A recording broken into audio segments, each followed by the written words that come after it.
God's minority will.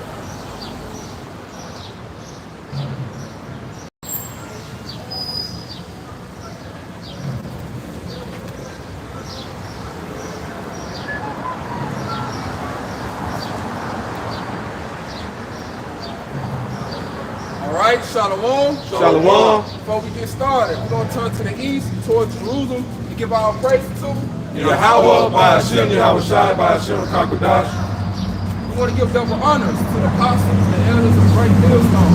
These that tell us the truth, 100% truth, the true way of worshiping the Heavenly Father and His Son. I want to say peace and salutation to you hopeful elect out there that believe sincerely in this truth. It's a GMS MEMPHIS camp, back at it once again, hey, with another camp lesson. What we got here today, hey, the beloved Nashville brothers coming to join the to eat with us, to prophesy the downfall of America, aka Sodom and Egypt, aka Babylon. This is spiritually Babylon. This is spiritually Egypt. So we're gonna go ahead and get into it. Hey, let's start it out with the Ecclesiastes 3. Yeah, 3 and 1. Ecclesiastes 3 and 1. To everything there is a season and a time to every purpose under the heaven. A time to a time to be born, a time to die, a time to plant, a time to pluck up that which is planted. Jump to verse 6. It says a time to get and a time to lose. It said a time to get. This is the time you need to be trying to get this knowledge, wisdom, and understanding.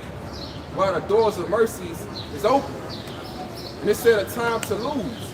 We're coming into a time when we finna lose everything. You finna lose your job, you finna lose your house, you finna lose your wife because your woman, and she's so heavily engulfed in this kingdom. Keep going. It says a time to keep and a time to cast away. It said a time to keep and a time to cast away. This is the time you need to be trying to cast away the burdens of men. Give me that in 2nd Ezra. I think he said cast the burdens. Yeah, cast the burdens upon the Lord. Because these times that we are coming in, we're coming into times where my people are going to be led off the flesh.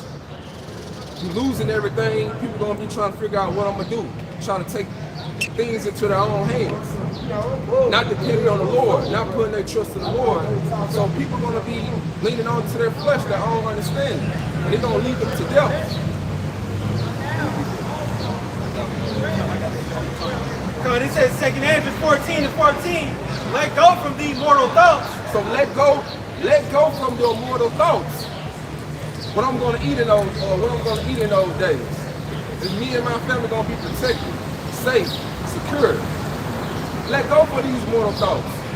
If you truly have faith in the Lord, you know that hey, He got you. As long as you being diligent and being a faithful servant to Him, He's going to be a faithful God to you. And it says, cast away the burdens of men, put off now the weak nature. And that's a weak ass nature. You would say you believe in the Lord, but when hard times come, you got doubts. You really don't believe.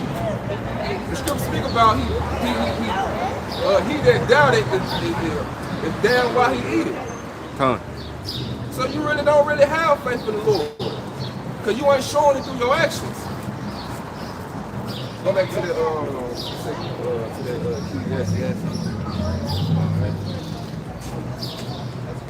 Ecclesiastes 3 and 7. It says a time to render and a time to sow. It says a time to keep silence and a time to speak. And right now it's the time the Lord got His prophets out on the highways and hedges speaking. But sooner or later, the Lord will draw His prophet from off the scene, and it's going to be a time of silence. It's going to be a time of destruction, chaos going on. Keep going. I had something back you up real quick. Okay. Jeremiah 28 and 8. the prophets that have been before me and before thee of old prophesied both against many countries and against great kingdoms of war and of evil and of pestilence. So you always have prophets on the scene prophesying of war, of evil, and of pestilence. And we coming back in the same line. The spirit of the prophets are subject to the prophets. So right now in this wicked kingdom, America, we prophesying, hey, war is coming. World War III, pestilence, many diseases. How many diseases we done seen here in America? All these COVID names, COVID-19, COVID-24, the measles, you get SARS. We prophesying these things coming in. It's only going to get worse. Monkeypox, type of shit. Amos 8, verse 11. Behold, the days come, says the Lord power Yahweh, that I will send a famine in the land. And this is what the Lord is going to bring. A famine. A lack of food. You ain't going to be able to go into your grocery stores and get your little daily little abomination food. You know, Jake like to eat pork.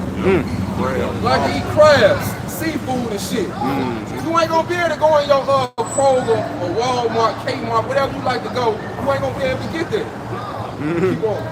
Amos 8 and 11, behold, the days come, says the Lord power Yahweh, that I will send a famine in the land, not a famine of bread nor a thirst for water, but of hearing the words of the Lord Yahweh. See, this is the most important famine that the Lord is going to bring.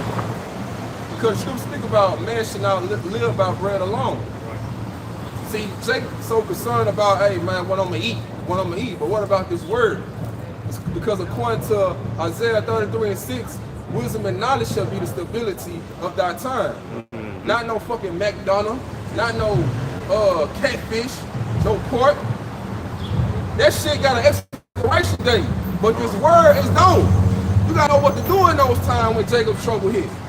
When these pestilence and this famine hit. If you don't know how to move, your ass dead. Verse 12, Amos 8:12, and they shall wander from sea to sea, and from the north even to the east. See, they're going to wander from sea to sea. See, when that time of silence comes, the Lord draws prophets off the scene, they're going to be wandering from sea and sea. I could have sworn I seen them brothers on BB King. Prophesying. I could have sworn typing in GMS, GMS Memphis or GMS Nashville, hey, they'll pop up. But it ain't gonna be there. You might see IUIC, you might see TD Snakes, you might see the people who took the bag, Joel Osteen. You might see those people who took the bag, but you ain't gonna see the true prophets of the Lord that were telling you these things was gonna happen. Amos 8, verse 12, and they shall wander from sea to sea, and from the north even to the east. They shall run to and fro to seek the word of the Lord Yahweh, and shall not find it. In that day shall the fair virgins and young men faint for thirst. See, this is what's going to happen. You're not going to be able to find it. You're going to be thirsting for the word, but hey, when the Lord was trying to give you this living water, and you choose to forsake it. And Isaiah 65 and verse 12, therefore will I number you to the sword, and you shall all bow down to the slaughter, because when I called, you did not answer. The Lord calling you out right now. This is the church. Church goes back to I think the Greek word ecclesias, and it means to call out. The Lord is calling you out, because each brother is a lively stone. Make up the Lord's spiritual house. So the Lord is calling you out through his men. But what Jacob choose to do? Man, ignore it. Reject it. Yeah? Yeah. Isaiah 65 and 12, therefore will I number you to the sword, and you shall all bow down to the slaughter, because when I called, you did not answer. When I spake, you did not hear, but did evil before mine eyes. You did evil before the Lord's eyes. Here it is, we crying out loud, ain't sparing your feelings and emotions, telling you, hey, this is what the Lord's gonna bring if you keep on celebrating these pagan ass holidays, worshiping these false gods. Hey, this is what the Lord gonna bring upon you, but you still choose to be like, hey man, hey, I love seafood. Hey, my family always been celebrating Christmas my whole life. This is what I grew up on. But you ain't gonna be saying that in the day when Jacob's trouble hit. You ain't gonna be saying that on the day, man, when your stomach touching your back and you can't eat. Finishing it out. And did choose that wherein I delighted not. And then choose that what? And did choose that wherein I delighted not. See, the Lord do not delight in these things that you do. This is why the Lord finna bring all this destruction here to America. Go back to the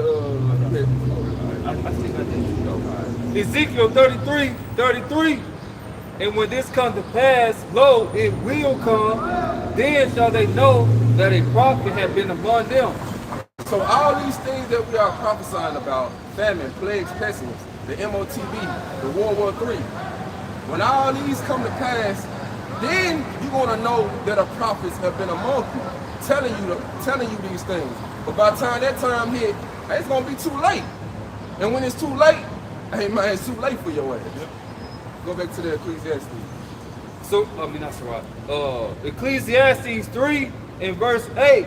A time to love and a time to hate. See, this ain't no time to be lovey-dovey. And we just had that month, Valentine's Day, that Valentine's Day bullshit. Niggas buying shit for their little horse or wife. You know, for their little, for their what? For their bop. For their little 304. Like, man, these women, it's not yours. You just rent it. It's just your turn. You just rent this bitch. And here it is. You in this time of loving.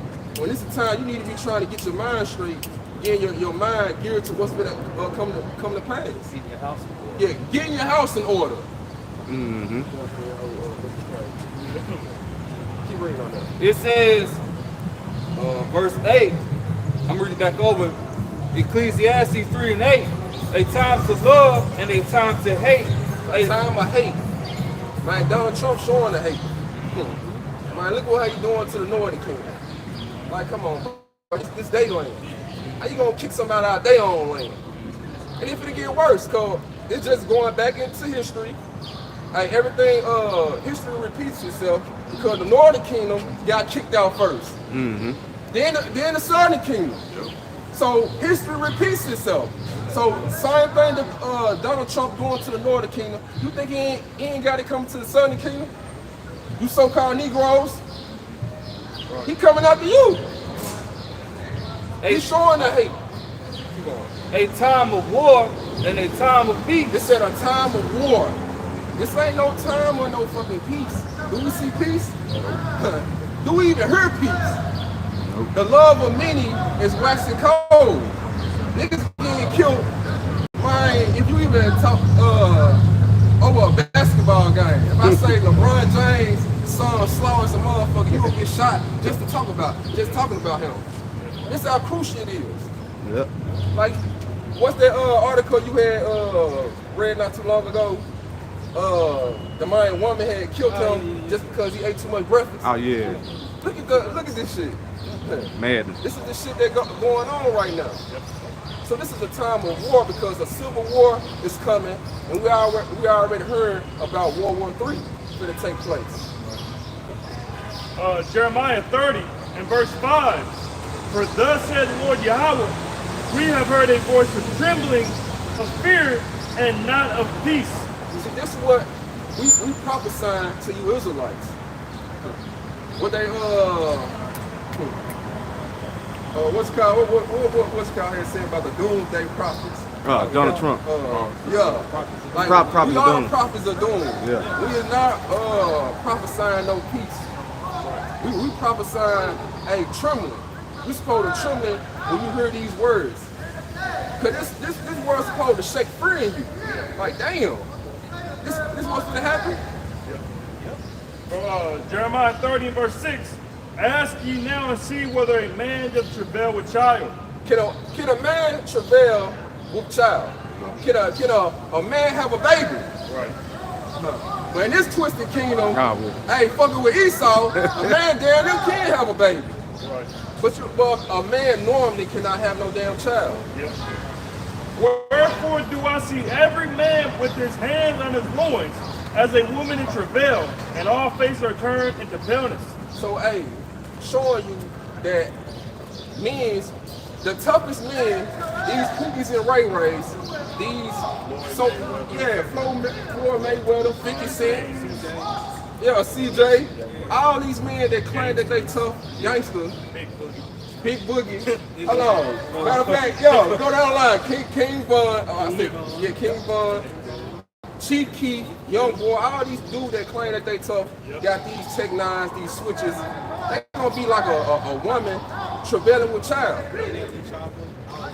They gonna be like bitches. In the corner crying. Yeah. Yeah, man, because Go ahead. yeah, man, because the terror that the Lord is bringing to the earth, it's gonna pull everybody apart, man. You're gonna know, just like he said in Egypt, you know what I'm saying, with the Egyptians, they said this is the finger of God. You're gonna know that it's a higher power that's bringing this, on you, man. Yeah. The AI robots that that the Lord is gonna unleash. It's gonna be, man, bro. It's like, if you don't have a divine power, bro, man, to save you, you ain't gonna make it out of Jacob's trouble. Created. Come, yep. And just like how it says in Jeremiah 30:7. Oh, wait, Yep. Jeremiah 30, verse 7. Alas, for that day is great, so that none is like it. It is even the time of Jacob's trouble, but he shall be saved out of it. So it's going to be a time like no other. And the Lord called it Jacob's trouble, a custom-made trouble, a tailor-made trouble, specifically designed for you Israelites. Like this stuff that you be seeing on the movies, The Purge, what's the crazy Squid Game. Yeah, Squid Games. Hunger Games. Yeah, you pay all your money to go see. You finna live in it. But that's just a glimpse. Yeah. That's a glimpse what you gonna be going through. Like Esau cannot even put it in his movies what the Lord got in store for you Israelites.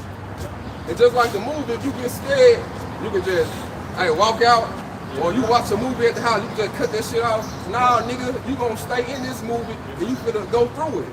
See, this is what the Lord finna put his people through. Yeah. But if I may head off, cause just imagine, bro. Just imagine, now, we can go to the grocery store and get what we need and pay for it, come out. But just imagine when every day you got to look for something to eat, to kill. You know what I'm saying? Yeah. You was never raised up. Your dad taking you hunting and shit. Teaching you how to gut deers, skins, Fish. fish and shit. So a lot of people, man, like the Lord gonna knock a lot of people out of their comfort zone, man. They're gonna be forced to do it. Yeah. And that's the whole point of Esau making everything convenient. So that you can take that MOTV, that tip. Hey, we got the solution. Yeah. All you gotta do, everything will go back to normal if you take this tip right here. Worship me. That's what it's saying. That's what he's basically saying. Worship me. Because if you go into that, it says it's like a badge of servitude. You're gonna serve Esau, either you're gonna serve man. And that's why the scripture says we shall no longer stay upon Esau or the one that smote us. Now we're going to stay upon Yahweh Bashim Yahushua because what? For one, he returned his name unto us, and his son is given unto the Israelites, the elect. And that's what's going to basically bind up the Greeks. Yeah, I got it. This is the book of Amos, chapter 5, starting at verse 18. Woe unto you that desire the day of the Lord, Yahweh Bashim Yahushua.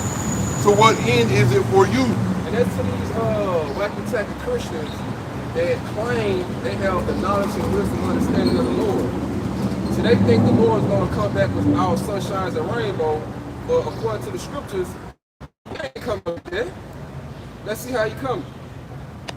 The day of the Lord is darkness, not light. See, the day of the Lord is darkness and not light. It's not gonna be no sunshines and rainbow. It's not gonna be like no Oprah Winfrey show. She just burying gifts. Hey, you get saved, you get delivered. No, it's elect is going to get delivered, and a lot of people is going to be destroyed. the ones who didn't want to take heed. And that's you Israelites. And salvation is only for the Israelites. And I was just gonna say too, man, just throw that in there too. There's no such thing as a rapture doctrine. You know what I'm saying? Because the elect, yeah, they are gonna get pulled out of it, but before they get delivered out of it, they're gonna have to go through a series of fucking hell. A series of fucking hell, bro, to get to that deliverance. What, Acts 14 and 22? Yeah, confirming the soul of the disciple. Through much shall we enter into the kingdom of heaven. Right. So we're gonna go through a hard time. Straight gate. That straight gate. Come. Keep going on there. All right. Picking up at verse 19. As if a man did flee from a lion and a bear met him. So that day is gonna be like a nigga fled from a lion and a bear met him. Now think about you trying to flee from a damn lion. Like you got away, but a bird met you. These two vicious animals. Keep going. Or went into the house and leaned his hand on the wall, and a serpent bit him. So you got away from these two vicious animals.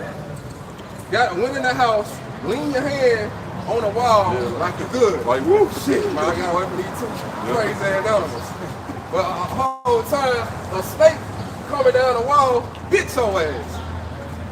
So this man, in those days, there is no escape. You might escape famine. You might, get away. Might be, your way is, man, I might run into support. I'm gonna eat it. I'm surviving. So you escape the famine. You escape the civil war. You escape all these events, but just to run into a nuclear missile. See, this is what the Lord got in store for his people, is no escape. If you are destined to die in those days, you're gonna die. You gotta get that again. Jeremiah 15:1. Yeah. Jeremiah chapter 15 and verse 1. Then said Lord Yahweh unto me, though Moses and Samuel stood before me, yet my mind cannot be toward this people. See, these are two mediators. What it says, Samuel and Moses. Samuel and Moses. These are two mediators pleading for the Israelites. But even these two men cannot save you. That's why the scriptures speak about work out your own salvation with fear and trembling. I can't save this brother, or this brother cannot save me. So the works that he do is only going to save himself. So here it is, man. You got two mediators, pleading for the Israelites. But let's see what the Lord tell these two. And it says, finishing up in Jeremiah 15:1, cast them out of my sight and let them go forth. It says in verse 2. So the Lord said, cast these wicked ass niggas up out of my sight. Get them out of my face. Keep going. Yeah, and it says in verse 2, and it shall come to pass, if they say unto thee, whither shall we go forth? Then thou shalt tell them. So the Israelites come up to Moses and Samuel and be like, hey, where shall we go? Let's see what they shall tell them. Done. And it says, whither shall we go forth? Then thou shalt tell them. Thus saith the Lord, Yahweh Shai, such as are for death to death. Those who are destined. You read that in the NLT, it'll say destiny for death. Yeah. Those who are destined for death, keep going. And such as are for the sword to the sword. Those who are destined for the sword. A lot of people gonna be dying from gun violence, dying in the Civil War. Hey, keep going. And it says, and such as for famine to the famine. People gonna be dying off starvation, dying off hunger. You gonna have cannibalism going on. People gonna be eating their own goddamn children just to survive. Just going back on the siege of 66 and 70 AD. The Israelites, a lot of the Israelites, they were eating their own children. Other nations, they've done it too. Parts of Africa, the Hamites, they participate in cannibalism. They tell you that these different movies where the Negroes getting ate up by these Edomites, other nations. So that's gonna be widespread. That's because in this kingdom, Jake love to eat. Like, I think Jake eat about 4 or 5 times a day. Like, they don't know how to fast. They don't know nothing about intermittent fasting. Like, and then you go to work, man, it's like, man, you see Jake always going to the snack machine. Going to the snack machine. Every time his stomach get hungry. Like that, their belly is their God. And whatever it crave for, they just give into it.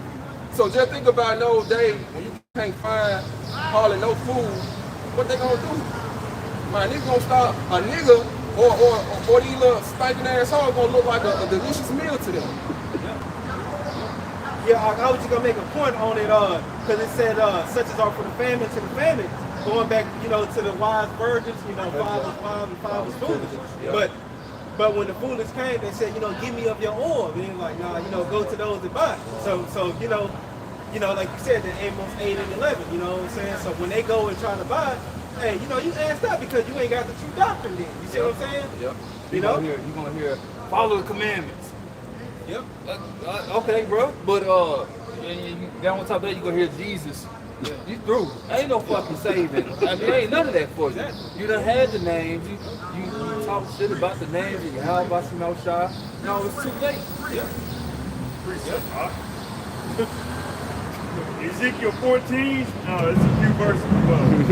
Ezekiel 14 and verse 13 in the NLT. Son of man, suppose the people of a country were to sin against me, the Israelites, and I lifted up my fist to crush them, cutting off their food supply and sending a famine to destroy both people and animals. Even if Noah, Daniel, and Job were there, their righteousness would save no one but themselves, says the sovereign Lord Yahweh. You see that? So only your righteousness can save you. But it cannot save no other individual. And you will see that the Lord, hey, he's a God, man. Hey, so Jake love to eat so much, okay, and he don't want to listen to me. Okay, let me cut away his food supply. Let me bring a famine in the land. Let's see what he listen in. And that's a good way to get to Jake, because Jake love to eat so goddamn much. Hey, I'm just gonna cut that off.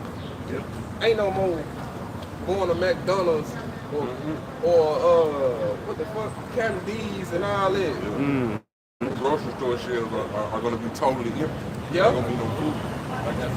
And they cook for everything. They cook for a baby shower, you know, a fucking birthday party, you know, everything, man. They gotta cook. You know, repast at the funeral, cooking to a plate. You know, they gotta cook for everything. Yeah. And then Jake's so obese, you see everybody, they out of shape.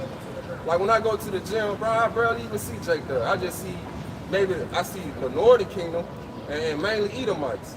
But going toward the so-called Negroes, but they don't be in there.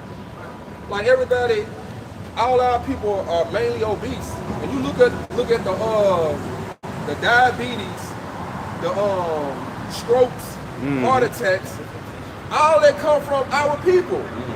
Like when I went to the dentist, the lady had put the little arm thing around me, and I was like, "Why you doing that with me?" And she was like, "For your people are the main people that be suffering from heart disease, diabetes." I was like, "Damn!" And I looked it up, and that was true. So we was to have a zombie apocalypse. A lot of niggas ain't clean run up a block or two. Hey, the zombie already got ate their ass up. The so-called black woman, she has like the biggest average weight in America. Oh, like man. 180. Man. The average weight of a so-called black woman is 180 pounds. That's big as shit. My problem. I'm going to continue on. Ezekiel 14 and 15 in the NLT. Or suppose I were to send wild animals to invade the country, kill the people, and make the land too desolate and dangerous to pass through. And this is what the Lord gonna bring. Like these animals that's locked up in a zoo, man, you think they gonna be locked up when Jacob's trouble hit? Man, them gonna be loose. And all these the people that like to pet these animals, especially Esau, he like to play with the animals. It ain't gonna be no playing with a damn lion in those days. Playing with a bird. Hell yeah. Especially these animals that be in the dark. Like you're gonna be looking like what's that movie? Legend. Oh, yeah. Verse 16 in the NLT, as surely as I live, says the sovereign Lord Yahweh, even if those 3 men were there, they wouldn't be able to save their own sons or daughters. They alone would be saved, but the land would be made desolate, which is the elect. The elect of the nation of Israel is going to be saved, while the rest of the wicked Israelites are going to be destroyed. There's nothing that we can do to save wicked Israelites, and we just here to save ourselves and bring in the elect. Verse 17 in the NLT, or suppose I were to bring war against the land, and I sent enemy armies to destroy both people and animals. When the enemy comes in like a flood, it says, as surely as I live, says the sovereign Lord Yahweh, even if those 3 men were there. Hey, cause that's beautiful. Like what they call gurgle. Yeah, cause the Lord gonna have these other nations come over here. Like you gonna have men that not speaking our language. Ain't gonna have no type of emotions towards your family. Because our people, they ain't finna come in and storm our houses like nah. Cause they gotta do their own family members like that. Yeah. So Esau gonna have these gurgle troops from these other nations coming over here, man, putting super soldiers come just beat your ass. Put a gun to your head. Yeah. And the American soldiers, they're gonna be sent over to the valley, Yahweh Shabbat, which is Jehoshaphat, which is the valley of Yahweh judgment. They're gonna be sent to the Levant for World War III, Armageddon. So ain't no American soldiers gonna be here. It's gonna be them foreign troops over here. They hate Americans.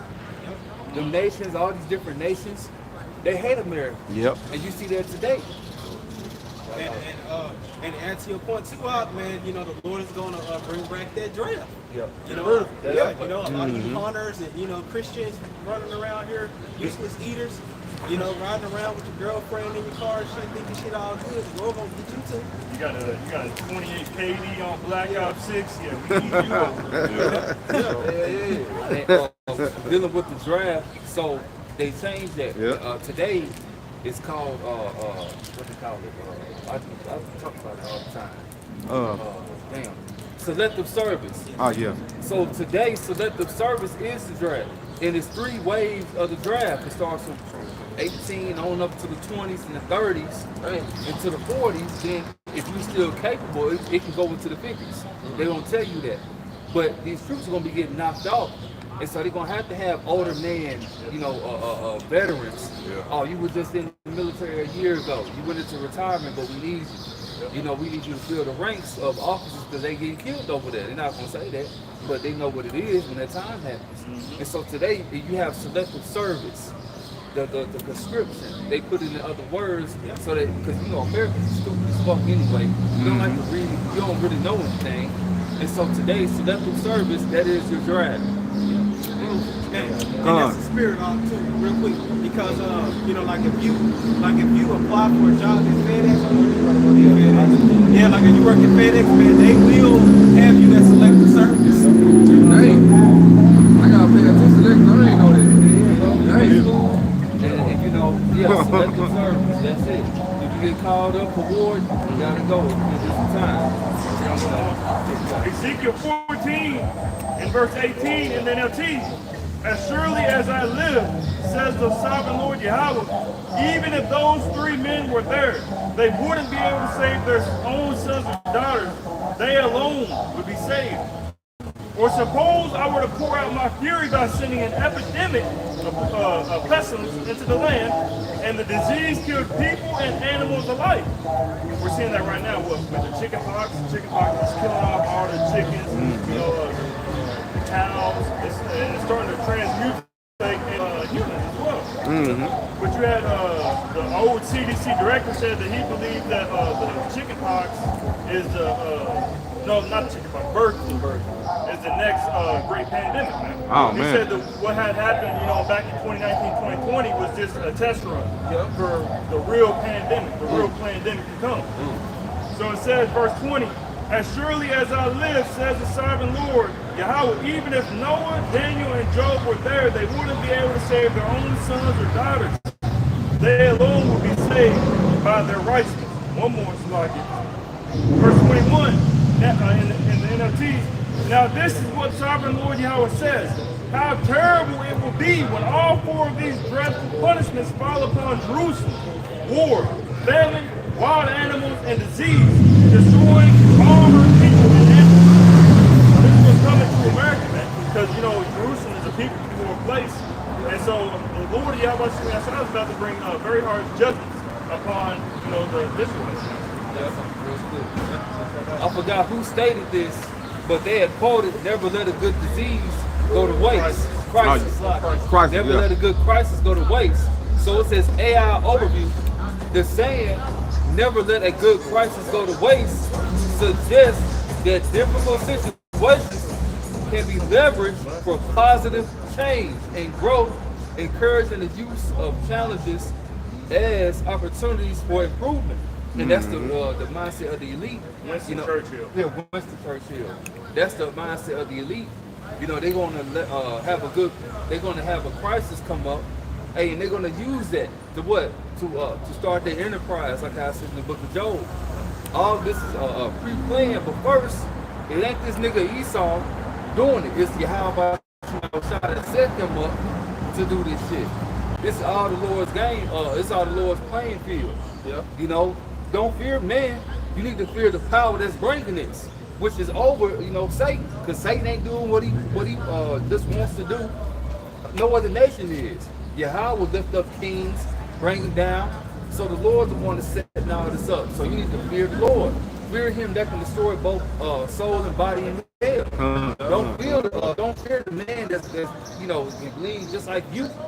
And time is short. The door of the hypocrite is but for a moment. So let this shit come. See Esau, he knows fear is the biggest motivation. Yeah. Like it can move people to doing what he wants them to do. That's why he create these problems. And he find get the reaction from the people and then come up with the solution. So he create this problem with this COVID-19, put it out there, got a reaction from the people. They got scared. Oh shit, but I don't want to lose my job. I don't want to lose, you know, my house and everything. So let me take this jump shot. That was the solution. But not knowing, man, bro, what was in that jump shot? What was in there? Nanoparticles, robots and everything. Nanotechnology. Like, I'm hearing about this shit could turn you to a zombie. If they cut, you know, hit a switch or whatever. Yeah, a certain radiation point. Yeah. They turn that shit like 5G 5G technology, yeah. 6G technology. Yeah. They turn it to a certain extent, get activated. Yeah. And then it turned out now, they said that the whole everyone who is dying is the ones who took the jump shot. Like for the ones who didn't take it, hey, they in good hands. So they're showing you, hey, people putting their trust in the government, putting their trust in Egypt, and it's gonna fail you in the end.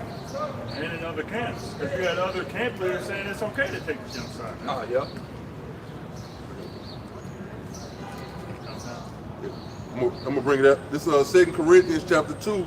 I'm gonna bring it out in the NLT. When you forgive this man, I forgive him too. And when I forgive whatever needs to be forgiven, I do so with Hamashiach's authority for your benefit, so that Satan will not outsmart us, for we are familiar with his evil schemes. See, we're not ignorant to Satan's devices.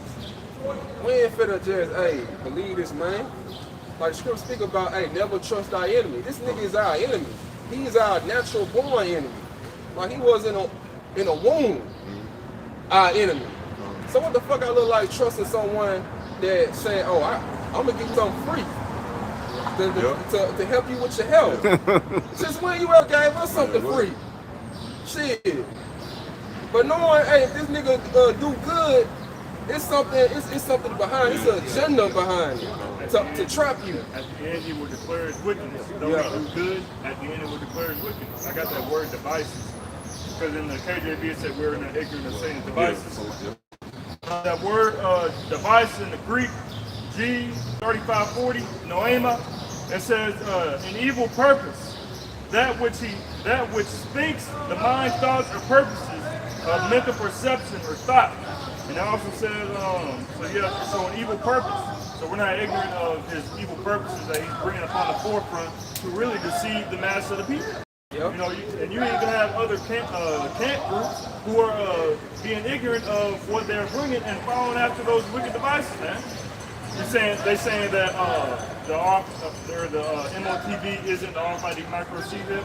It's a sleeping white woman, the picture of Caesar boys here. You're going to have a lot of individuals and within these Israelite groups who are going to fall for these evil purposes, man. Back them up real quick. This is 1 John 2. But you have an unction from the Holy One, and you know all things. And the word unction goes to anointing. So we have an anointing from the Holy One. We how about Shema, and we are able to break down these prophecies. You know, starting with our apostles and elders, because that's what we learn from. But you know, we are all in one body. We're like-minded. We are all in tune, and so we're going to preach the same thing, and we're going to mark those which bring the division. Because we're not bringing. You motherfuckers stop saying that. Great Millstone is not bringing no division. We're not causing all these problems. It's these other camps is causing these problems. Because what? They're not teaching our people, the ones who send out. So we're supposed to get on to them. Why? Because the blood, they have a lot of blood on their hands. So before the Lord sit there and judge them, we're going to keep telling them, hey, you're going off with this. You're going off with that. Mm-hmm. That's part of the job of being a prophet. And if you don't think you're a prophet, you should be fucking teaching.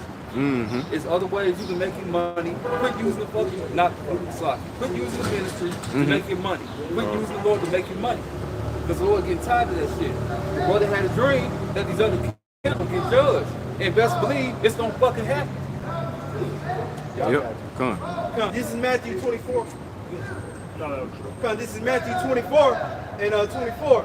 So the brother right here. It says, for there shall arise false Mashiach, he said false anointings, and false prophets, and shall show great signs and wonders, insomuch that if it were possible, And you're going to have Esau showing great signs and wonders. When I had the, what they call, like, now I'm talking about, Project Bluebeam. Oh, yeah. They're gonna be tricking people, deceiving people. Just like, with that, the brother had did a video and said it was fake. Or the brother from, GMS, Sit Down Vegas. Like, Karatazak. yeah, because it was an event that happened in Texas. Yeah. And it was blowing up. Right.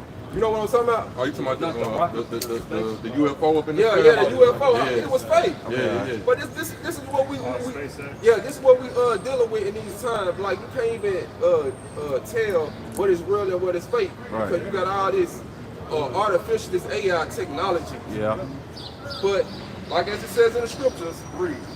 and it says, and false prophets, and it shall show great signs and wonders, insomuch that if it were possible, they should deceive the very elect.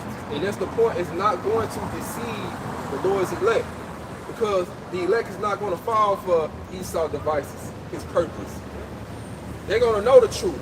They're going to be always 2 steps ahead of him, just like Esau is 2 steps ahead of 2/3 of our people. If I may add as well, because it said, if it were possible, he would deceive the very elect. So when Esau comes with these deceptions and their purposes and everything, if it wasn't for the Lord Yahweh Yasa, divine intervention, even the elect would get deceived. Yeah. But because of the intervention and the promise that the Lord made with Abraham, Isaac, and Jacob, and for the remnant to be saved, the Lord said, you're not going to get my elect. You're going to get everybody else, but you're not going to get them. Yeah. I had to say, can be plucked out of his hand. I got one for y'all because the elect know this.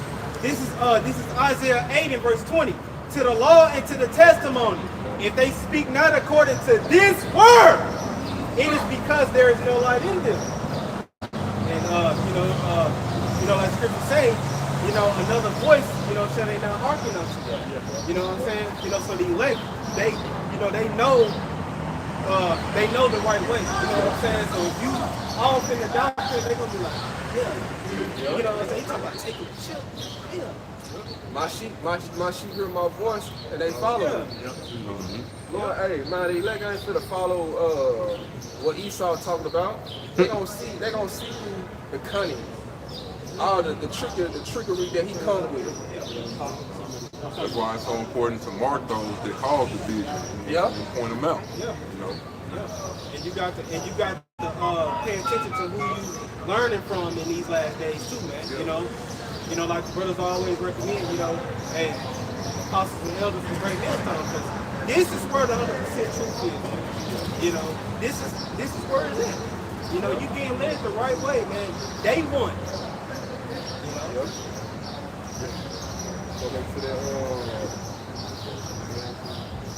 Go back to the, I think the brother was still on there. Amos, like, you do with it. No, I had a little bit left on it. Go back to it.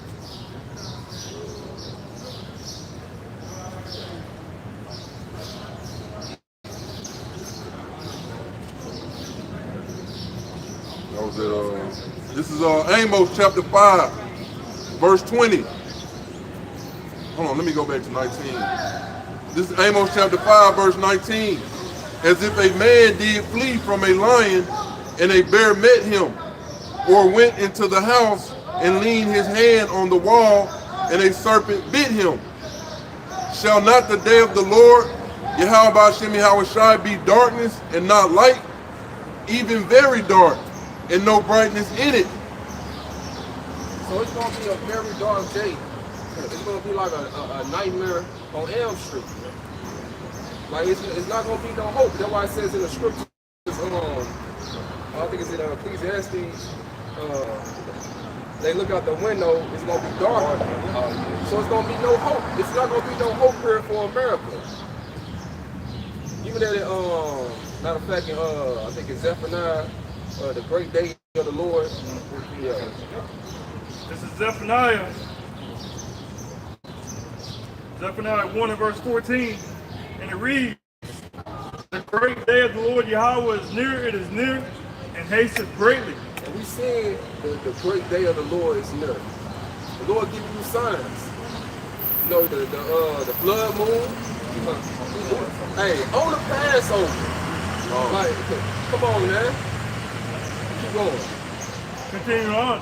Even the voice of the day of the Lord Yahweh, the mighty man shall cry there bitterly. It said the mighty man. These tough Marines, all these men that's in the army, they're supposed to be the mighty man. They're supposed to be the strong guys. Tank Davis. Yep. Tank Davis. All of them. But even they gonna cry, hey, when the Lord returns. Keep going. Verse 15, Zephaniah 1 and 15. That day is a day of wrath, a day of trouble and distress. So it's gonna be a day of wrath. The Lord say he angry with the wicked every day. Right, like smoking snow. So the Lord finna release, he finna show you his wrath through his actions. Right. Keep going.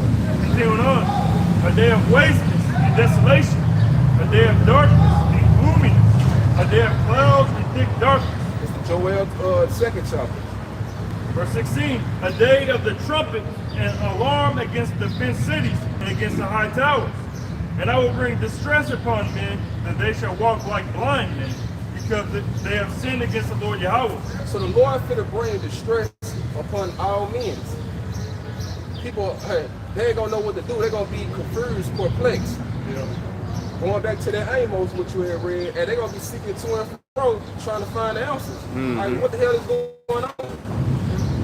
Especially to these Christians, they're gonna be looking at their pastors for answers. Like, damn, I thought the Lord was coming back with sunshine and rainbows. Right. But why I see darkness, why I see chaos, why I see destruction, people gonna be confused. Scripture in Isaiah 24 and 11, I believe it says there the crime for wine in the streets. They're gonna have a lot of individuals trying, where's the answers? Where's the knowledge? Where's the wisdom? Where's the understanding? And they're not gonna find it, man. Zephaniah 1 verse 17, again, and I will bring distress upon men, that they shall walk like blind men, because they have sinned against the Lord Yahweh. And their blood shall be poured out as dust, and their flesh as the dung. They say it's gonna be poured out like dust. Man, just look at if you was to pour out some dust. Like, you can't even count dust. So they're just showing you how the mass death is gonna be in those days. And it's gonna be like dung. shit.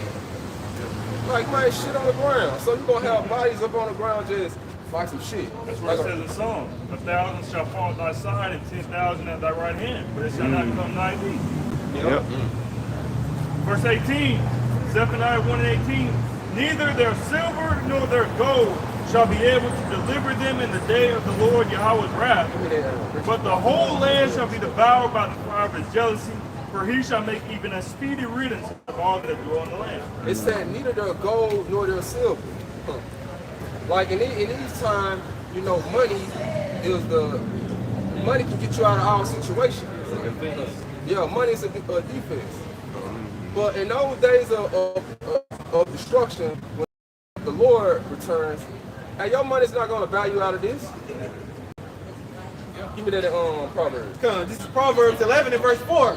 Rich profit not in the day of wrath, but righteousness delivereth from death. So it's gonna be the righteous going to deliver you, not your money. You can be the world richest man. Richest black man in there. Exactly. Who that is? Damn.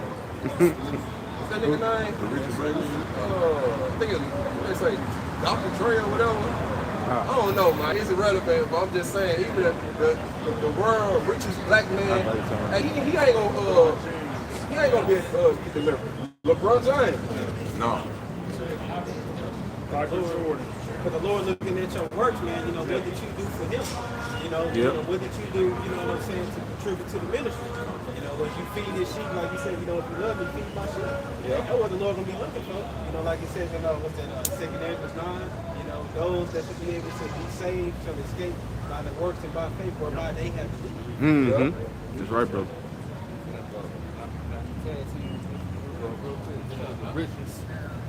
This is James 5 and 1.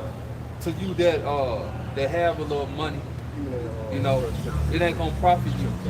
You know, you're gonna be in the same lot, basically. You're gonna be in the same situation. Because in Revelation 13 it says rich, poor, free, and bond.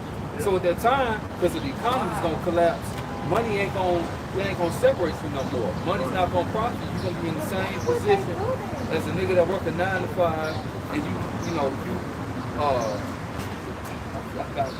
anyway, James 5 and 1. Go to now, ye rich men, weep and howl for your miseries that shall come upon you. Why?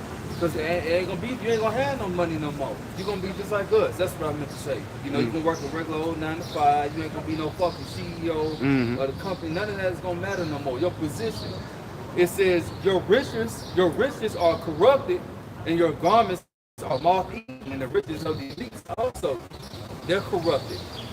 You got your riches by you getting over on the Israelites. First off and foremost, fuck the other nations, which y'all doing it wrong too. But we was matter first. We are the apple of the Lord's eye.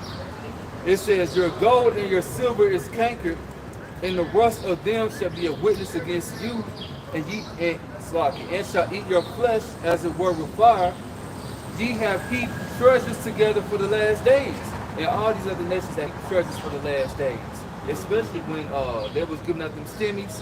Yeah. And especially these Edomites, y'all stacked up on these stimulus checks. And now you think that's gonna profit you. That's not gonna profit you. You're still gonna be brought down low, and you're gonna be forced to take the MOTD. Not saying forced that they gonna put the gun to your head, because it's gonna be an option.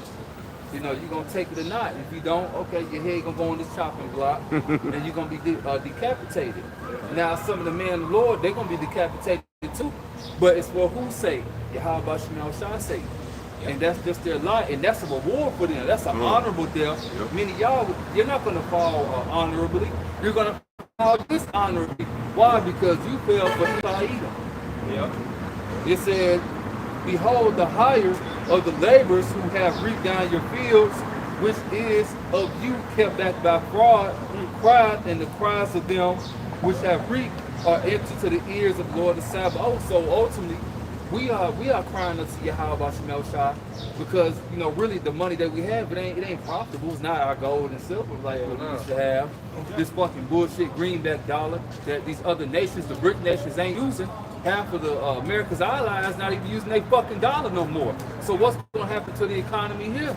It's going to collapse. Everybody's gonna hate America, hate the whore, and this is the end. But we are crying unto the Lord for all the abominations that be done in the midst of thereof unto us, and we're tired of this. Come, 1 Timothy chapter 6 and verse 17. Charge them that are rich in this world, that they be not high-minded, nor trust in uncertain riches. See, these riches on this side is unearned riches. It's not gonna profit you anymore. Like these dollars, this paper dollar, man, it's gonna be done away with. Here it is, Esau, he's pushing a digital society. So you Israelites putting your trust in all these uncertain riches is gonna fail you in the end. Keep on. And it says, nor trust in uncertain riches, but in the living power, Yahweh Shem Yahushua, who giveth us richly all things to enjoy. And it says in verse 18, that they do good, that they be rich in good works. So you gotta be rich in good works.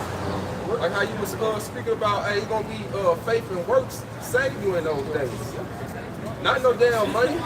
Keep going. Yep, and it says in 1 Timothy 6 and 18, that they do good, that they be rich in good works, ready to distribute, willing to communicate.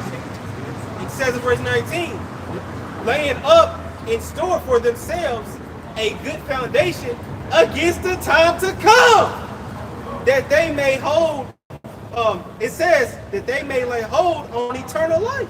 And that's why you're supposed to be setting your affection on things above, not on things on earth. Because the things on earth got an expiration date upon it. It's going to be dissolved by nuclear missiles. Isaiah 13. Let me get that real quick. Because these other nations, they're not going to, well, really, it says the Medes, which are the Russians in Isaiah 13, they're not going to delight in America's money. Whatever they try to offer to them to appease the Russians, that ain't going to happen. It says right here, Isaiah 13, let me find it real quick. Isaiah 13.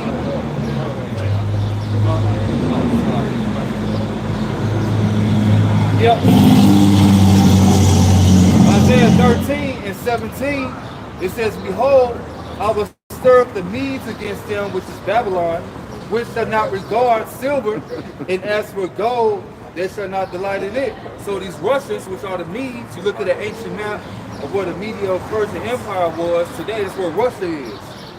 It says, their bows also shall dash the young man to pieces, and they shall have no pity on the fruit of the womb. Their eyes shall not spare children. That bow is going into the nuclear missiles. When it's shot, from Russia. You know, what's that missile called? Satan 2? Satan 1? The hypersonic missile that can't be stopped. America don't have no fucking air defense system that can stop that shit. And Israel is proof that that shit ain't working. It says in Babylon, in Babylon, the glory of the kingdom, like how it says in Ezekiel, the village of unwalled, what is it? Unwalled. Get that. Talking about the Babylon, city of unwalled city villages. of unwalled villages, which means protection. America, you don't have no defense system. America, like ancient kingdoms, you had walls. Hell, we had walls around our kingdom. You know, you had to go over top and besiege. Well, America, they don't have no protection. You know, so America is that city. You can get that real quick. This is Ezekiel 38 and verse 10. The point is in verse 11. It says in verse 10, thus saith the Lord Yahweh Shem Yahushua power, it shall come to pass that at that same time shall things come into thy mind. Right.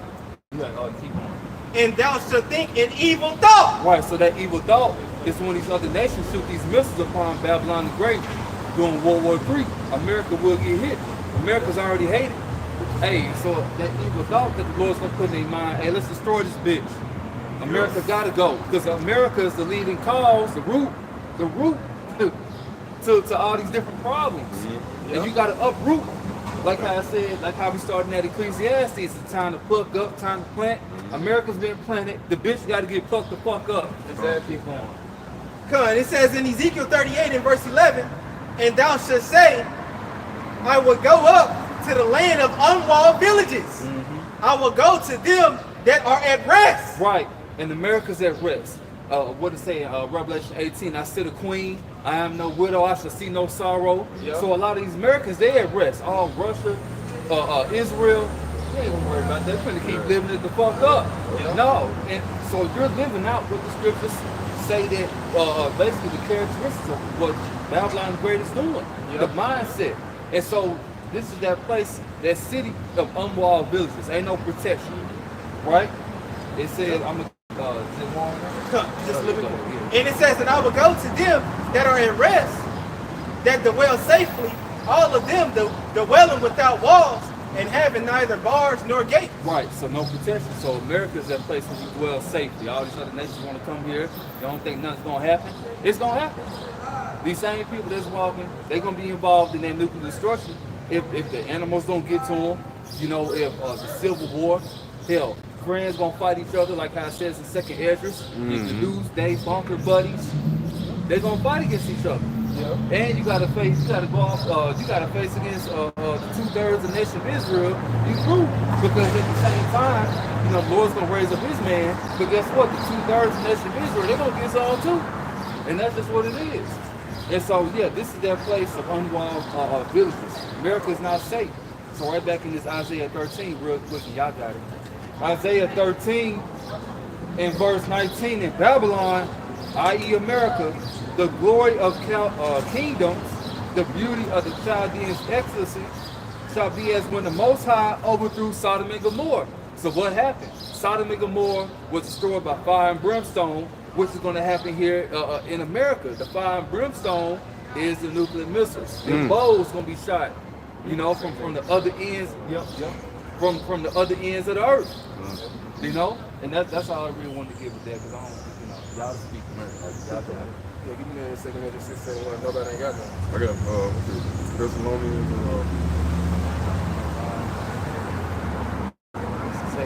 The day of the Lord. This is 1 Thessalonians chapter 5, verse 3. For when they shall say peace and safety, then sudden destruction cometh upon them, as travail upon a woman with child. Because right now, man, you got Donald Trump trying to play clean up. Yeah. You trying to clean up all the bullshit. Hey, Joe Biden had cause, thinking he gonna make America great again. But the truth is, man, he can't make America great again. Yeah, like I said, hey, we will help heal Babylon, but it can't be healed. This place got an incurable disease. Like it's got AIDS, HIV, cancer, all put together. Keep going. And they shall not escape. Just read it over. All right, this is 1 Thessalonians chapter 5, verse 3. For when they shall say peace and safety, then sudden destruction cometh upon them, as travail upon a woman with child. So these events is going to happen suddenly.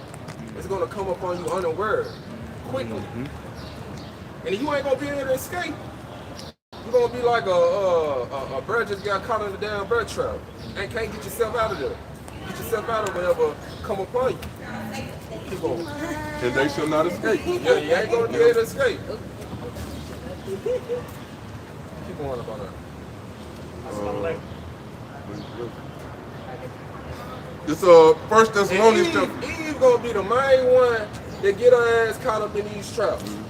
Because Eve just so caught up in fun time. Yep. Fun time.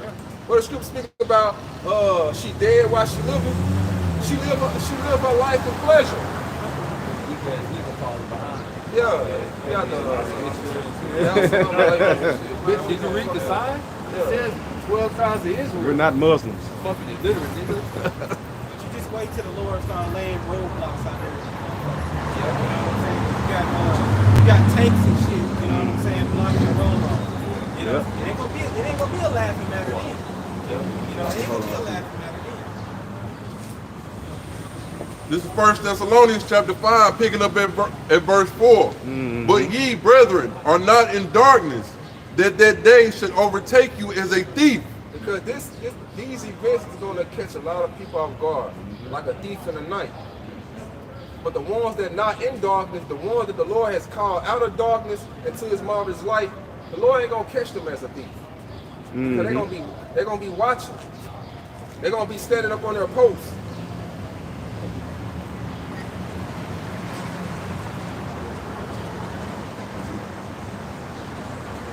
Finish on that, or you just a little bit more? I know it's a little bit more. All right, just picking up at verse 5. Ye are all the children of light and the children of the day. We are not of the night nor of darkness. Therefore let us not sleep as do others, but let us watch and be sober. For they that sleep, sleep in the night, and they that be drunken are drunken in the night. But let us who are of the day be sober, putting on the breastplate of faith and love, and for a helmet the hope of salvation. And that's what we got to be doing. Hey, not being drunken with the affairs of this life, all the philosophies, trying to build a life. Like, you're supposed to be departed from this place. That's why it says in the scripture, this is the time you need to be awakened out of your sleep. Give it at 2 Timothy 2 and verse 4. I'm going to get 3. 2 Timothy 2 and 3 in the NLT. Endure suffering along with me as a good soldier of Mashiach Yahushua.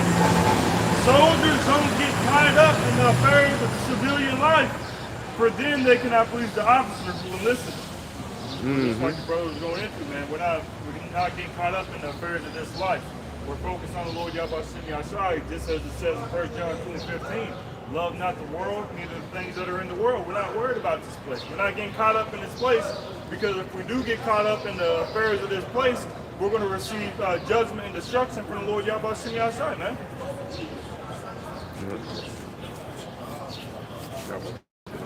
Hey, Shalom, brother. See you next week, man. All right. So what would you got again? Second half of 16. Second Ezra 16, and I started 3, and it says in Second Ezra 16 and verse 3, a sword is sent upon you, and who may turn it back? It says in verse 4, a fire is sent among you, who may quench it? So yeah, so a sword is coming upon America. Starting with America, is going to go to other nations, other countries, because what America has done is America has made everybody and every nation reliant on America. So once America goes down, these other nations are going to feel that impact too, man.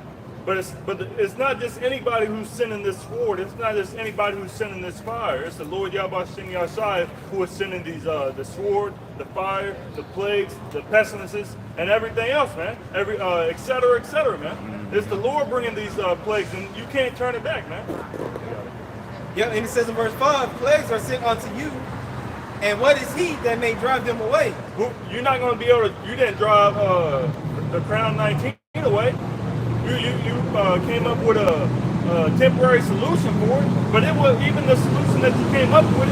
It wasn't 100% curable.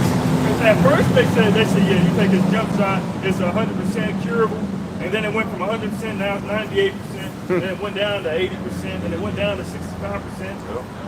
The Lord is bringing these plagues, and you can't drive them away, man. I was just gonna say, going back to that Palisade fire, man, they couldn't even put that out. Oh yeah, hell no.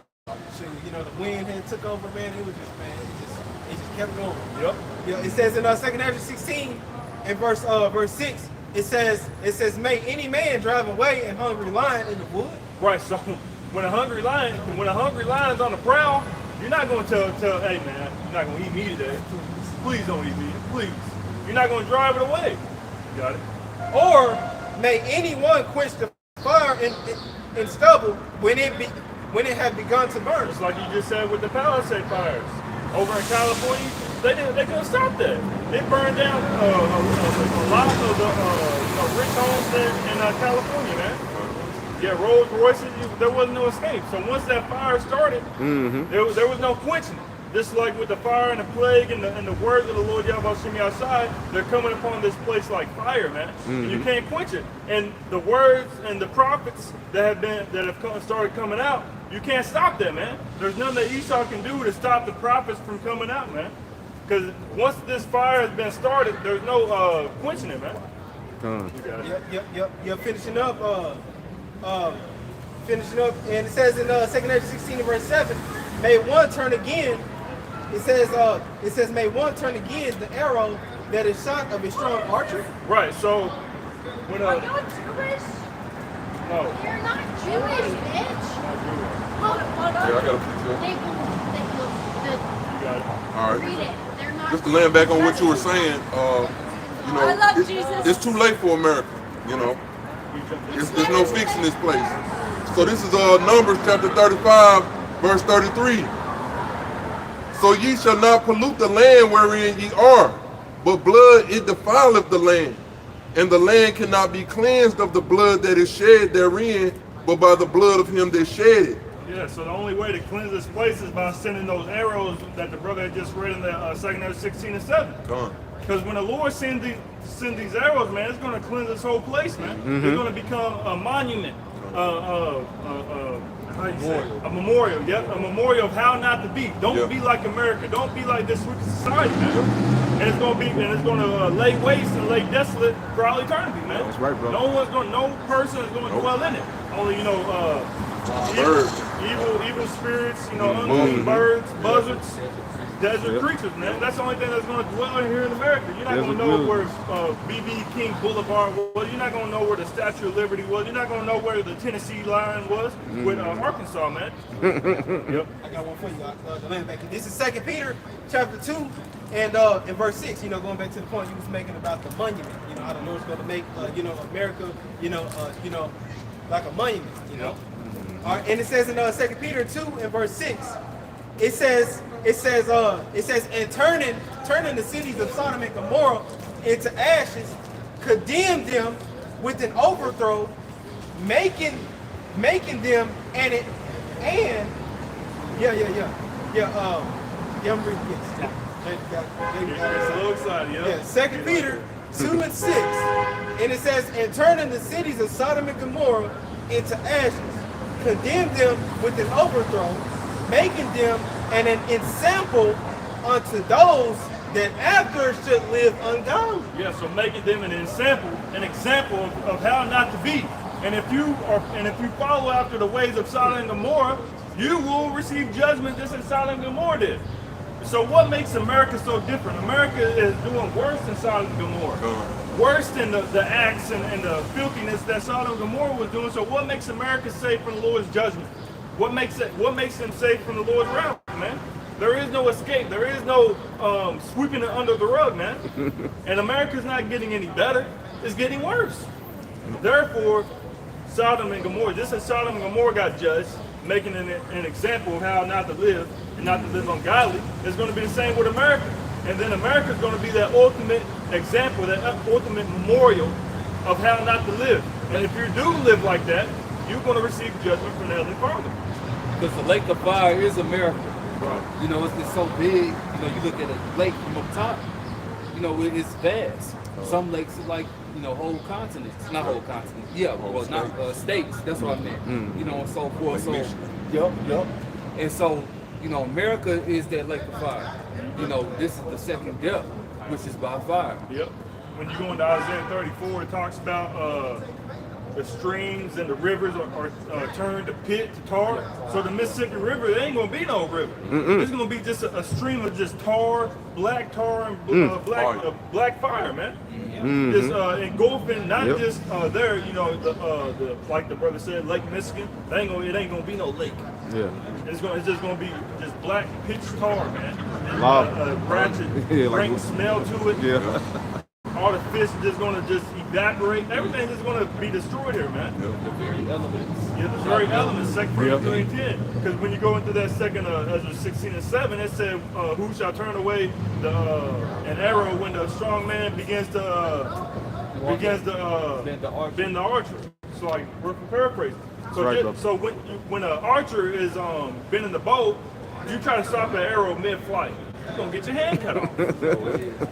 And it's the same with the nukes. Once they hit that red button, which we're waiting for that, of course, prophecy's got to be happen within this respected order. But once they hit that button, there's no stopping it, man. I got something for that real quick. So Russia, or they had something during the Cold War era, it's called dead hand. Dead hand can refer to several concepts: a Cold War era nuclear weapons control system, a legal concept related to property control after death. So say a Russian commander, you know, failed. He's over the nukes. Well, they basically commander dies, that system, once it detects other missiles coming in, it shoots off the rip. So that's what they have still until this day. It's called a dead head program. So it don't matter. Once Russia detects missiles, ICBMs, whether somebody's in that room or not pressing that missile, pressing that button, it automatically. the missiles, automatically. It's no stopping that. Dead hand. Dead hand. It says, the Soviet Union developed a system known as dead hand, also called perimeter, designed to launch a retaliatory nuclear strike if it detected a nuclear attack on Moscow and if communications linked with top military commanders were cut off, indicating their demise. So that's another scenario. So it's different scenarios for dead hand to be used. Get the second notes. You got a precept on it? Yeah, I was gonna bring out this Revelation. Chapter 11. This is Revelation chapter 11, verse 8. And their dead bodies shall lie in the street of the great city, which spiritually is called Sodom and Egypt, where also our Lord Yahweh Shem Yahushua was crucified. Yeah, where our Lord was crucified, Yahweh. You know, Yahweh Shem Yahushua going, because it wasn't literally crucified here. His name, his purpose, his image, His likeness. why he came in the first place, all that's been crucified and X'd out, man. They said they're dead bodies, they're not physically dead, they're spiritually dead. Their dead bodies are lying in the great city, which is America, which spiritually is called Sodom and Egypt. Spiritually Sodom, because we see the sodomy running rampant here today. And then if a brother could get Exodus 20 and 2 real quick, going into that Egypt, man. This is Exodus chapter 20 and verse 2. I am the Lord Yahweh thy power, which have brought thee out of the land of Egypt, out of the house of bondage. Out of the land of Egypt, out of the house of bondage. So Egypt is likened to a house of bondage, under slavery. So which is spiritually called Sodom and Egypt, because this is our prison sentence. This is where our captivity is, man. And the last captivity, man. And you don't even gotta say Lord willing to that, because this is, according to prophecy, this is the last captivity. That's right. Now we say Lord willing is this year, but Lord willing, you know, this captivity is very soon, so that our everlasting life, our everlasting eternity can begin, man. That's what we're waiting for. This is what we're hoping for, anticipating, wishing for, and craving, man. We want to get out of this spiritually Sodom and Egypt, man, because this is the hell, man. This is hell. And this ain't the normal way of living. Right. This shit ain't normal. You know, and when we come into power, start with Yahweh Shah, everything's gonna go back to the old way. So all you nations that do to serve captivity under the Israelites, guess what? You're gonna build up the kingdom the old way, like how we did. Ain't no fucking excavators. It ain't no machinery helping you to build our kingdom. You're gonna build your fucking bare hands. You're gonna pave our roads in our streets, our sidewalks with gold. All this shit gotta go. Ain't no more concrete. Yeah, you got a long 1,000 years. It ain't gonna be like time today. Time is, you know, made Lord man. ain't gonna shorten those days. Yeah. Instead of 1,000 years, they shorten it to 900 years. You gonna feel every bit of that. Day one, today last. Night and day, you're gonna be working. It says, "Thy gates shall be open continually, that the Gentiles may bring to the kings to minister." What that means, to bow, prostrate.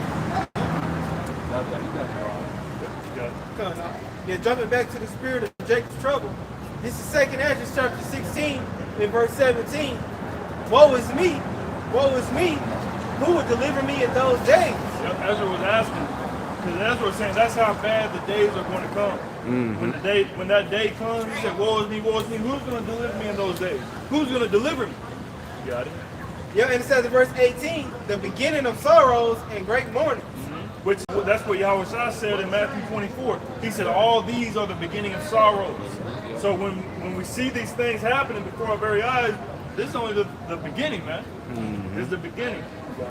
Yep, and it says in verse 18 again, 2 Ezra 16 and 18, the beginning of sorrows and great mournings, the beginning of famine and great death, the beginning of wars, and the powers shall stand in fear, the beginning of evils.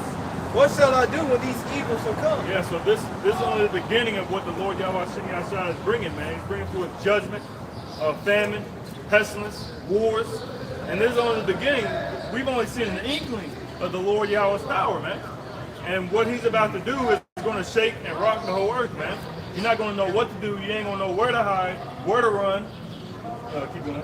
Yep, it says in verse 19, behold, famine and plague, tribulation and anguish are sent as scourges for a minute. So they're sent as scourges for a minute. So what we're seeing right now before our very eyes, the Lord bringing the pestilences, the famines, the tribulation, distress among the men. You got the love of many waxing cold. The Lord is bringing these things as scourges for a minute. Which, when you go into that word scourge, it's like if a brother could get the definition of scourge, and then the definition of amendment.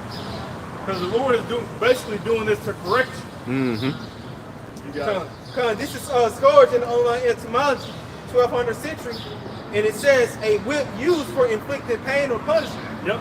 And read that again. It says for the definition scourge in the online etymology, 1200 century, and it says a whip used for inflicting pain or punishment. A whip used for inflicting pain or punishment. So he's bringing these things to whip you because you're sinning. You're going off. And then what is that all it says? And it says a lash used for torture. And it says I'm gonna jump down here. And it says biblical, a punishment. It says a punitive infliction. Yep. It says one who or that which scourges or destroys. Yep. And you said word amendment. Got it. Yeah. Yep. This is amendment in the online etymology, early 13th century, betterment, improvement of persons. So he's bringing these scourges, these famines, pestilences, tribulation, to punish you and to amend you and to bring you better, man, to make you better. You got a little bit more? Yeah. And basically to correct you. Yeah. He's bringing these things to correct you, man. Yep. It says it right here. Yep. Rectification, correction, advancement, improvement, to amend. So he's bringing these tribulations to correct you, man. And he's whipping you, just as a son will whip his child when he's going off. He's whipping you, and then what the son would say, Slocky, I'm sorry, Pops, I'm not going to do it again. And then he won't do it again. And then keep going on that. Because what does it say back in that 2 Ezra 16? Back in 2 Ezra 16 and verse 19. Behold, famine and plague, tribulation and anguish are sent as scourges for a minute. It says in verse 20, but for all these things, they should not turn from their wickedness, nor be always mindful of the scourge. Nor be always mindful. They're not even thinking that this is a punishment to correct them. Damn, I'm going off. I'm sinning. I'm eating pork. I'm eating shellfish. I'm eating crab. I'm eating lobster. Why is the Lord? Nah, they thinking that this is just a coincidence. This just happens every so often, man. No, it said that they shall not be mindful of the scourges, man. They're not thinking about why this is happening to them. They just think it's just happening. And it said, what? For all these things, they shall not turn from their wickedness.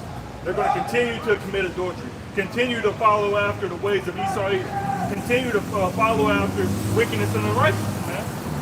And then that will lead to their destruction. Because the Lord is warning you. The Lord is literally warning you to turn back and to repent. But you don't want to listen. Right, and it said correction, so it's a spiritual correction. Yeah. You know, you need to correct your spirit. Because that's one of the main things. They said that it was spiritual fornication. Yeah. It's the beginning. Let me get that real quick. Because that's what really set everything off. It said, let me get that sloppy. Jump down. All right, here you go. This is Wisdom of Solomon 14 and 12. It says, for the devising of idols was the beginning of spiritual fornication, and the invention of them the corruption of life. Come. And so that's the beginning of basically when Jake started going off. Of course, the heathen, they gonna have these other idols because they don't have Yahweh Bashim Yahushua. That's not their power. You know, Yahweh Bashim Yahushua is our power. So I'm reading back over again, Wisdom Psalm 14:12. For the devising of idols was the beginning of spiritual formation, and the invention of them the corruption of life. And so these different plagues and sin, you know, it's to correct you spiritually. Though physically you don't feel it, but really it's to correct your spirit. You know, and really y'all are getting it now. So the punishment has to be increased. Like brother going into your dad whoop your ass, or your uncle, some type of father figure whoop your ass, you know, for you are still not getting it. Now we done went from a motherfucking switch. It might be an extension cord. I don't get down like that, but I'm just saying.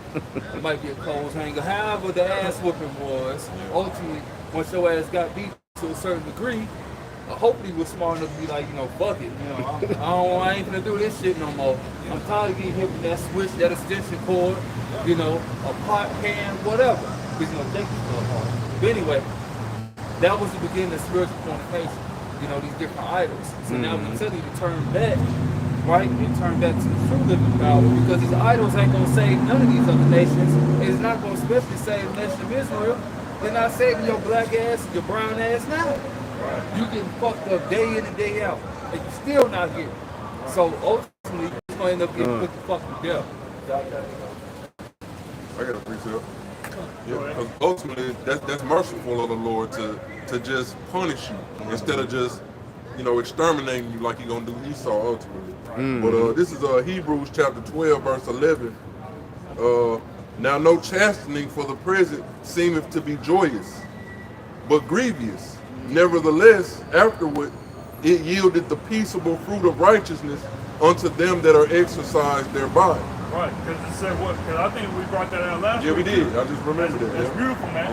That the Spirit had to come out again, because it's going to be, you know, pleasing to the flesh, but it's pleasing to the Spirit.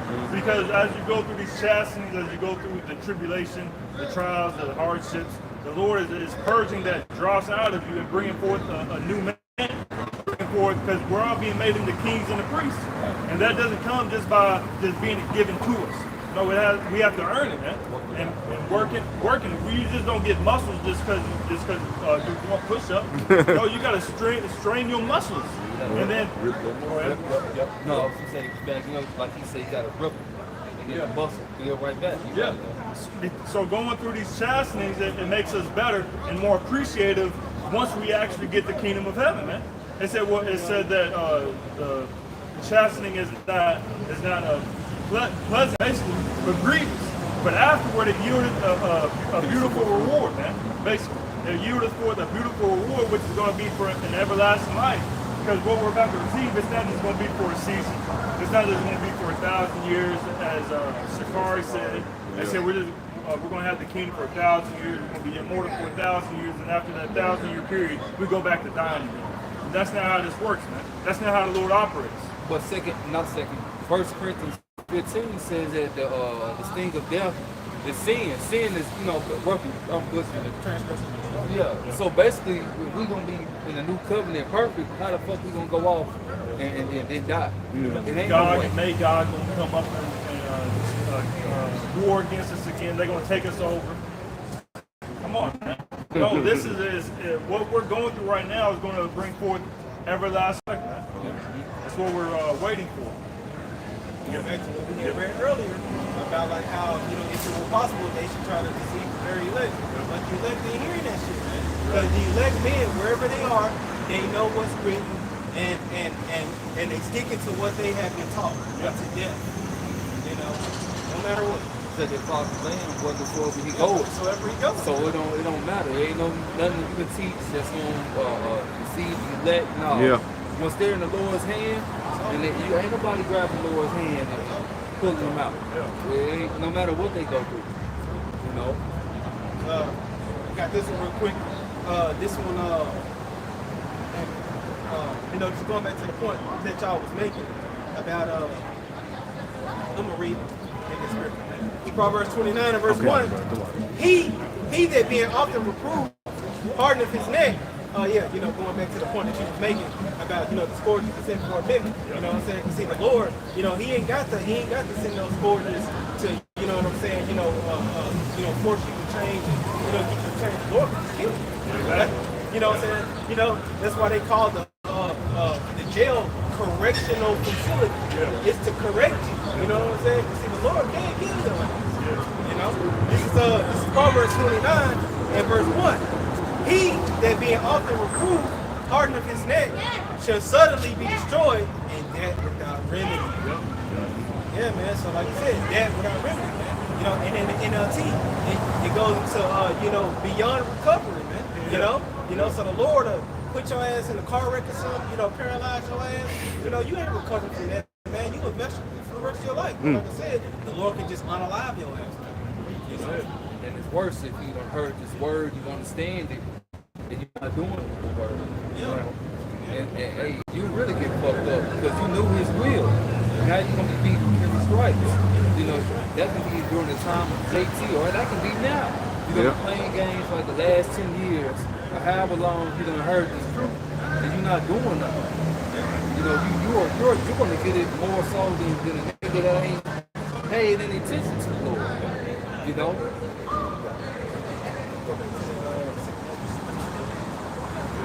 They hardening their neck, man. The Lord is trying to reprove them.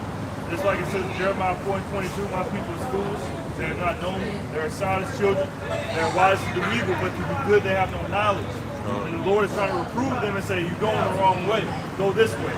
As it says in Jeremiah 6:16, asks for the old paths and see that this where is a good way and walk therein. But they said, we will not.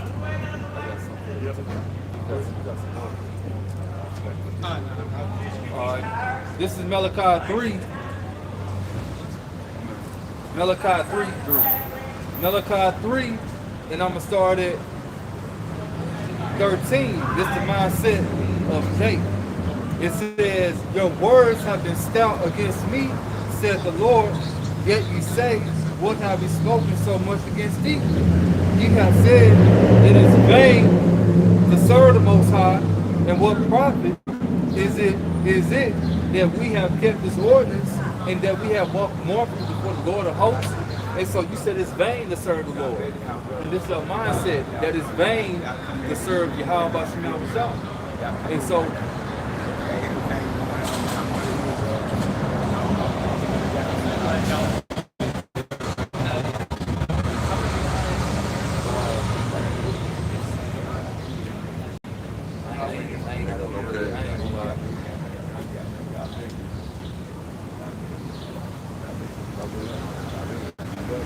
Have a good one, man. you have a good one. And so many of our people said it's vain to serve the Lord. You know, they're not going to serve him. They don't see the benefits. But the elect see the benefits. This is the only way we're going to get up out of here. Jake always try to think of a master plan to get up out of here. Nigga, you don't have no master plan. All your plans, they flop. Hey, I'm looking at the movie Life, man, with Ray and Claude, man. You know, when they came up with a plane, said, I got a plan. Man, and the fucking crop duster fucking crashed and blew up. All that. You done got captured how many times? But even with that, the Lord had that orchestrated to where eventually that they end up getting free because they got older in the movie and in the retirement home and shit. That was more reasonable. It might have took them a while to be put out that situation. You know, like it might be a while for us to go through this situation, which is JT. Right. It says 10 days, you know, be faithful unto death. You know, it might be tribulation 10 days. Don't go by actually 10 days. Don't worry about how long the tribulation is going to be. You know, you need to worry about how you're going to get through that. How the Lord's going to get you through that. Because at the end of the day, when you up to the chariot, you the elect, you're going to be thinking like, damn, you know, we went through all this different stuff. It was worth it though. You ain't going to think about, tribulation 10 months. You ain't going to think about that shit. It makes perfect sense too, because like you said, you know what I'm saying, like it may be a little time, but you know, we know for sure it ain't gonna be no 1,000 years. No. You know what I'm saying? But you know the time, you know what I'm saying, you know, that we see now, you know, the Lord is letting all this pride play out. You know the Lord gotta have that time laid out, you know what I'm saying, for that judgment to play out. It ain't, you know, just 1 or 2 days and then, you know, the Lord gotta let Tifa Maldives run. He gotta let, you know what I'm saying, you know, the zombie apocalypse come, all that shit. Leviathan. Everything. And you know, it said the Lord gonna sift the Israelites from amongst all nations dealing with the elect. So even then, it's still a sifting period because you're gonna have guys who's gonna believe all the way on up until that time, but they're not gonna believe. So the Lord's still weeding out the tares, so to speak. Like, hey, you gonna sit here and talk this whole time. Now you gonna go through a little tribulation, you shaking and shit. What was you in this for? And so you out of there, not the elect, but the brother that's right beside you, you know, he didn't fold. Yep. Y'all got you got somebody real quick? Yeah, this is Romans chapter 13, verse 11. And that knowing the time that it is now high time to awake out of sleep, for now is our salvation nearer than when we believe. Now is not the time to be asleep, man. Speaking to myself first and foremost, now is not the time to be lackadaisical, slothful, too cool for school. Now it's time to buckle down, man. Gird up thy loins like a man, because the Lord is going to demand of us. He's going to try you whether your fruits and your works was righteous or unrighteous, wicked or peaceful, man. So it said what? That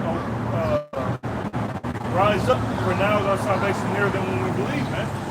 Because just as they said back then, hey, our salvation there, how much more so now? 2,000 plus years later, man. Our salvation is right there at the door, and we can see that through the signs and the prophecies that the Lord Yahweh has revealed unto us. That we are right there, man. It ain't no 1,000 years, man. We don't believe there's another 5 years. We believe we're right there, man. And that takes faith to believe that America's going to crumble, to believe that America's going to be destroyed without remedy. That we're going to be saved, we're going to be gods, we're going to receive spiritual power, we're going to be able to do this, do that, be kings and priests over the whole earth. And that takes faith to believe that now. And we're fools for a much young. This is crazy. But we're crazy for the truth. 2nd Ezra 9:1, he answered me then and said, measure thou the time diligently in itself, and when thou seest part of the signs past, which I have told thee before, then thou shalt understand that it's the very same time wherein the highest will begin to visit the world which he made. And how are we measuring the time diligently? We're measuring the time diligently with these scriptures, with the prophecies. Okay, we see wars, rumors of wars, pestilences. We're seeing all these things happening before our very eyes, so that's how we're able to measure that, hey, we're right there at the gates of heaven, man. We see it, man. Got it. It says, therefore, when there shall be seen earthquakes and uproars of the people in the world, then shalt thou well understand that the Most High spake of those things from the days that were before thee, even from the beginning. Earthquakes and uproars of the people, man. We're seeing that before our very eyes, and as we get close to the end, it's only ramping up. More and more earthquakes, more and more uproars of the people in the world, more wars, rumors of wars. You got China saying they're about to invade Taiwan. You got Israel and Palestine, they fight. Russia and Ukraine, they fight. It's all coming to an intersection point, man. That we're right there, and everything's just about to blow over, man. Everything's about to just not blow over, but everything's just about to just erupt. Watch. Verse 5, for like as all that is made in the world have a beginning and an end, the end is manifest. Everything has a beginning and an end, man. And just as America had a beginning, 1776, it has an end. Which, when you go into how long an empire lasts, it's roughly 250 years, the average. The average is roughly 250 years. And we're in the 249th year of America, man. Come on. Next year will be 250, man. That's when they established themselves a nation, a country, back in 1776, man. It's due. Yep. What you saying? It's due. You know what I'm saying? The destruction is due. If we get that Job 14:5 real quick. No, that Job 14:5 real quick. We're right there, man. Because this is Job 14 and verse 5. Seeing his days are determined, the number of his months are with thee.